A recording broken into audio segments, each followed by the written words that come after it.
കഷ്ടപ്പെട്ട് പൂളിന്ന് പുറത്തിറക്കി.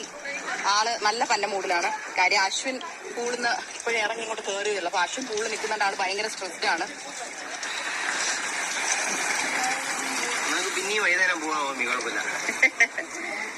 ഓക്കേ വാ. അപ്പൊ നമുക്കിപ്പോ റൂമിൽ പോയി പാല് വെച്ച് ഒങ്ങണ്ടേ?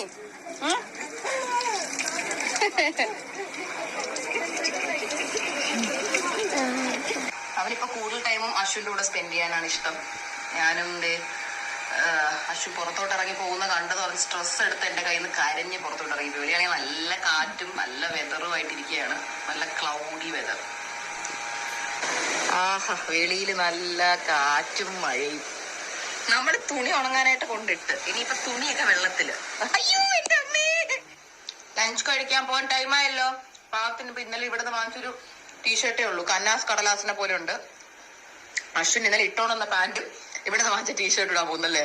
ബാക്കി നമുക്ക് ആകെ ഉണ്ടായിരുന്ന ഡ്രസ്സ് ദേ വെളിയിൽ ഉണങ്ങാൻ ഇട്ടോ. കംപ്ലീറ്റ് മഴയത്ത് നനഞ്ഞു. ഇൻഡിഗോ കീ ജേ.